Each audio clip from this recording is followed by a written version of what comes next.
Makkot Daf, Amud Aleph, 4 lines down. Next part of Mishnah said, "Chutz me'adei ger toshav." Except when you kill another ger toshav we said is a goy that keeps Shabbat Misavnei Noach. Now the Gemara says, "Alma ger toshav aved kachavim." We know from here that a ger toshav is the equivalent to a goy. Emma says, but the next part of Mishnah says, "Ger toshav godel ger toshav." A ger toshav goes to galut for another ger toshav. Goyim don't go to galut. Where it says, "Amar kanala kasha kama ger toshav tishara ger toshav kama ger toshav shahag Yisrael." When do they get galut? Is when a ger toshav kills another ger toshav.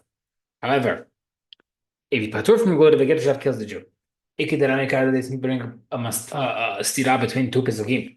Ktiv lebnei Yisrael v'lager v'toshav b'tocham tiyena shem she'arim. You'll have erim miklat for these 10 people, including ger toshav. Ktiv v'hayu lachem ha'erim miklat. It'll be for the Jews. Lachem lo agreements. It's like not for ger toshav. Jew gets killed by ger toshav, no galut. Ger toshav, there is galut. Remaining another stira. The figure ger again. A ger toshav or a goy who kill by accident get killed. Seemingly they're equated to a goy. Doesn't make difference whether I kill another goy or a Jew. Neragi gets killed. After if you do a ger toshav, like even if he kills a ger toshav or a Jew, he gets killed, not galut. He gets galut when he's doing a downward motion. And he gets killed if he did an upward motion. Because in a downward motion by a Jew, he gets galut. And therefore by the gift of he also gets galut. But in the case of upward motion where the Jew is patur from exile, who nehera the goy gets killed. The Gemara says, one second. 1 second, the opposite. Downward motion, the Jew gets galut. He should get galut. But upward where the Jew doesn't even get galut, he should get killed? How does that make sense? The Gemara says, he is talking about a case where the guy thought it was mutar to kill. The Gemara says, but he thought it's mutar to kill, then it's an accident. He can be chayav for that. The Gemara says, no. And like we said earlier, he holds that if someone thinks it's mutar, they didn't do enough research, they didn't learn it, their fault, that's considered negligent or on purpose. But ultimately, go according to the previous reason, that's the four someone, if a ger toshav tried to kill a person, tried to kill an animal, but ended up being a human. He thought it was a goy, but it ended up being a ger toshav. Because a person who thinks that something is mutar, he thought he's doing something okay, is considered on purpose, and therefore it's chayav. Rav Hizda says no, patur, because if you think you're doing something okay, it is patur. So we see Avimelech, Melech Gerar took Abraham's wife, and Hashem told Avimelech, "You're going to die because you took Abraham's wife Sarah." My love, Adam sounds like even through a non-Jewish court, and he thought it was mutar. The Gemara says, "But lo, b'deshma means through God." The economy also says, "Mehatoli, you sinned against me, God." So we see Hashem wouldn't take care of it. It's not the betin. But 1 second, Yosef said, "I will sin against God if I'm with Potiphar's wife." Elokim v'lo sounds like only God will punish him, not the bedin. But he obviously would have for sure been killed by the Egyptian bedin. Rather, must say that even though he wouldn't against God, the bedin the Egyptian court would have punished him. Hashem could have allowed Avimelech to be tried by a human court. 1 second. Avimelech said to God, "What do you mean? I'm innocent." He said, Avram said it was his sister, so you're going to kill an innocent man? The rest of we see from Hashem's answer why he was still responsible. Hashem said, "Return the white man's wife because he's an Navi." Like says, well, only because Avram was a Navi, he had to return his wife, but if he wasn't, no. The Amar of Shmuel ben Achman he explains the following, the pasuk as following. Hashem said, you have to return another man's wife. And if you want to say, "Oh no, it's not my fault because he told me he's a sister," Navihu, Hashem said, "No. Avram told you he's a Navi. He realized he has to protect himself by saying, Sarah is my sister. Because why? If a person comes to visit a city, people meet him, they say, "Hey, you need some food, you need drink, you please to stay." But no one asks him, "Is this your wife or your sister?" Avram took notes when he noticed, and he said that, "Yo, wow, they asked me about my wife. It must be they're going to kill me." And therefore,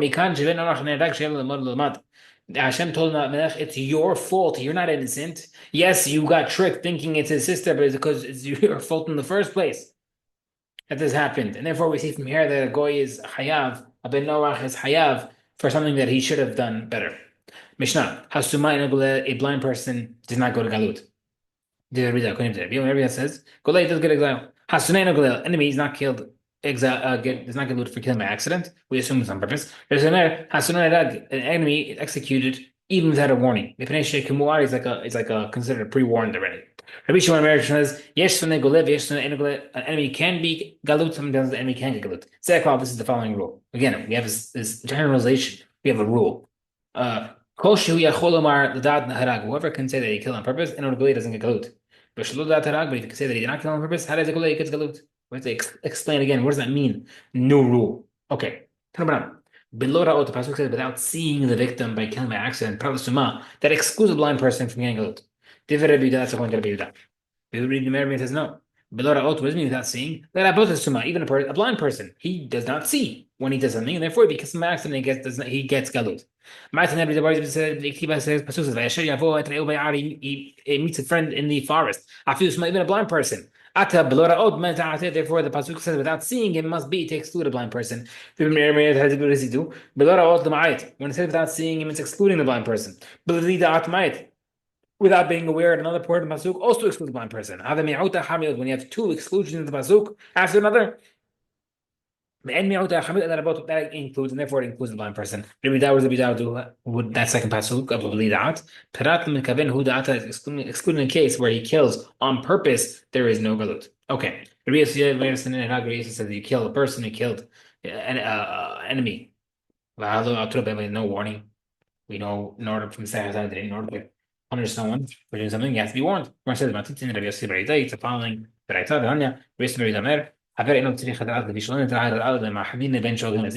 People who know the halakha, a Talmid Chacham does something wrong, he doesn't need a warning. The only reason why you need warning is if you is to make sure that you know what you're doing is wrong. So if the person knows what he's doing is wrong, like killing his enemy, you don't need a warning, you can execute him.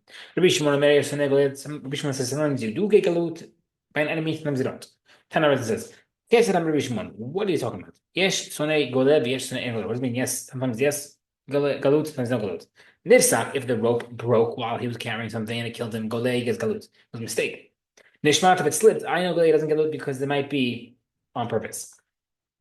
What Tanareth says, Bishwan there, leolam and golei you don't get galut. Achi mishmet me haslu be'adod, unless you drop a thing from the roof, right? That's not something breaking, that's something dropping. Kasha and sakman kasha and ishmat. That's a stira against breaking and a stira against dropping. Gemara says la kasha not a stira. How about ohev? In second brayta where you get galut by slipping is referring to someone you're not an enemy. By enemy, what you do get galut by you do not go galut if it just slipped. And Nifsak and said, La Kasha also not a sira regarding the breaking. How to be? It's the second brayta goes according to the B, who holds, like we said in the beginning of Masechet, that if the guy is hitting the tree and the head of the axe falls off, Rabbi held that you do not get galut for that. And Harabran, according to the Rabbanan, who holds that you do get galut for a breaking item like the wood chips, you do galut. That's like the same concept. Okay. Where do people go for galut? What are they? Are they miklat? La miklat. Then there are three on the side of the Yarden for the 2.5 Shabbatim that stayed there. Ushlosh Eretz Canaan and 3 in Eretz Yisrael. שנאמר פסוק זה 3 הערים תיתנו מעבר לדן ואת 3 הערים תיתנו בארץ הכנען עד שלא נבחרו ב3 מארץ ישראל לא היו 3 בערי קלטות. As long as in Eretz Yisrael those 3 were not selected, the ones outside Eretz Yisrael and Yarden did not count, meaning they were not activated as Arei Miklat. So the first 3 were selected by Moshe Rabbeinu, but they did not work as Arei Miklat until Yoshua established the next 3 inside Eretz Yisrael. Yani you have to activate all 6 at the same time. שנאמר פסוק השש ערי מקלט תהיינה עד שישתן כותו באחר as we all one shot. ומכונן להן דרכים מזוזות as we roads laid out from each city שנאמר תכין לך הדרך ושילה השתה. ומוסרים להן שני תמתחמים and the court will provide people who killed by accident an escort of 2 Tamahim to walk through them. Shema Yagna maybe the Goel Hadam, the relative of the person who got killed, would kill him on the way. The Tamid Harim should talk to that relative. The relative had permission. The relative of the dead man can avenge this accidental killing by killing the killer, and therefore the Hamid will be there to dissuade him. Bimer, whom the Baal Yasmar? He says, no, the guy, the killer himself should defend himself. Shneimar Pasuk says, "V'zed devar Rotziach." This is the word of the killer. As once a killing took place, before Bedin does anything, they send the person the killer to the area miklat, whether it was by mistake or on purpose. Then they send an escort. They bring him carefully and safely from there to Betin. If he did on purpose, they kill him. If it was an accident, patur. If he has an exile, they bring him back to the same place where he came from. يعني ده المقلاة שנאמר והשיבו הייתה אל מילתו. תמרן, 3 ערים הבדיל משה בעדן, and then הבדיל יהושע בארץ כנען, 3 Moshe did in Yarden, and 3 Yoshua did in Canaan. ומכונות שתי שירות בכרם, and they were parallel. The 3 were parallel on each side. They matched each other where they were. שכם בהר אפרים כנגד רמות, Hebron ביהודה כנגד בסר במדבר, Hebron and Yehuda, which is opposite Beser in the desert. Shechem Bahar Ephraim, Shechem in Har Ephraim, Kineged Ramot Bigla, which is opposite Ramot and Gilad. Kedesh Bahar Naphtali, Kineged Gulam Babashan, Kedesh was Naphtali, opposite Golan. Okay, Bishil Ashtar, you should divide it. What does that mean? Shem Shalim, they should be spaced out evenly, equal patches of land between each country. The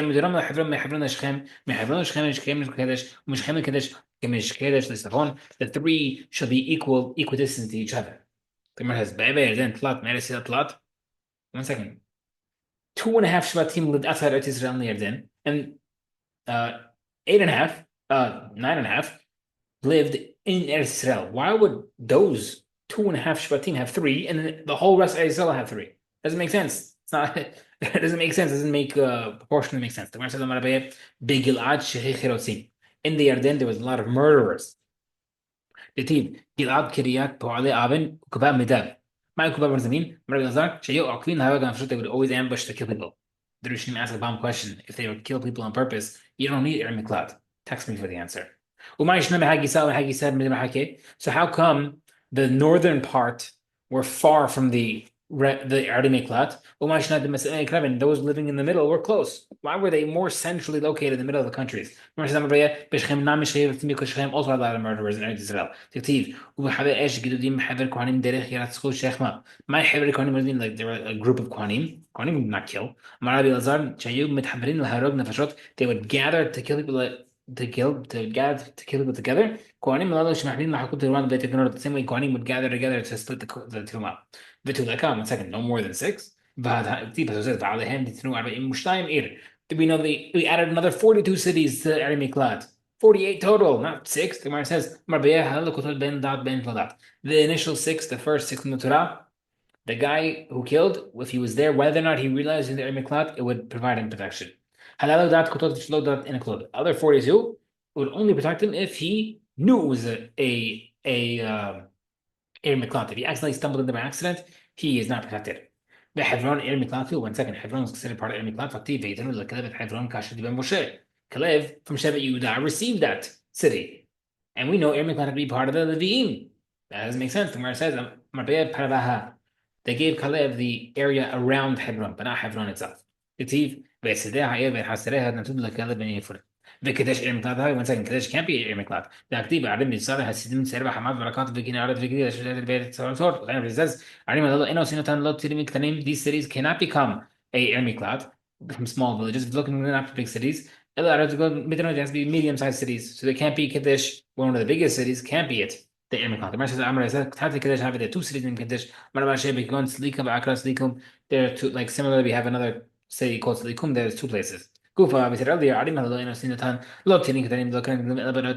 only from medium-sized towns, not big or small. You can't have there's water there. There's no water. You have to make an irrigation to them to bring water. You have to make sure there's marketplaces there. And you can't make you can't establish unless there's populated people there. So there's the people to protect them in case they get invaded by the Goel Hadam, by the relative who wants to kill them. Not the people, we bring more people to live there. It's now that good people, we bring Kohanim to live there. You don't want to sell in there weapons or hunting because we don't want the relatives to come kill him. دفرق بيه حميار فحمير مرتين حسيز متار فشايفين شيء بارسين بدو خمس تبع إنه مش بنتن خدمي. We agree that they can't have traps be there and you can't have ropes there because that would allow the person to come and kill. Because we don't want the Goladam to get sneak through to these conventions to kill him. Marisat, my word is it in the pasuk because v'nas elahat he'arim ha'el v'hai, he must flee to these cities and live. We must therefore we see that we have to allow him and provide him the opportunity to live with all the abilities that can help him. Tana person said, a student that got had to get exiled, his rabbi goes with him, which means living. We have to live, and therefore, if the rabbi goes to Galut, the student goes to Galut, we send the rabbi after him to go as well. That's part of living, learning Torah, do the daf. Zach. Therefore, we say a person should not have a bad student because that bad student could cause him to go to Yeri Club. If the teacher gets exiled, his yeshiva goes with him. How do you know that the words of Torah can provide protection? We see Torah that Moshe put is a city is considered protection. So why would a teacher of Torah need protection? Have a condition that he would need galut? Like at the time of Torah, he's protected. If he's not in Torah, then he's not protected. Provides protection from the he can't die while he's learning Torah. And also identically story to David HaMelech. He was learning. Cannot kill him. Because he never stopped learning Torah. He then, the Melech Mavet went outside and sat on the tree. Made a big noise as it split. He's not stopped learning. And then he was the Melech Mavet able to kill him. Why did Reuven get in the pasuk? It says protection. It mentions Reuven. Why was he mentioned first in rescuing? Because he was the first one to try to rescue Yosef. Reuven saved the brothers from killing Yosef.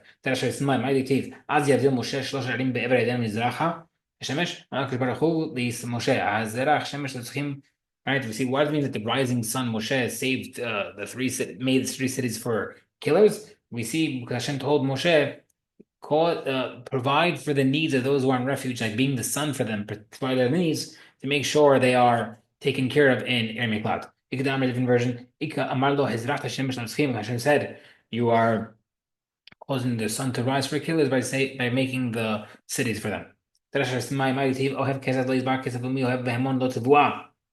Person who loves silver will never be satiated with silver, and whoever loves a lot will never have enough produce. What does it mean the person loves silver never have enough silver?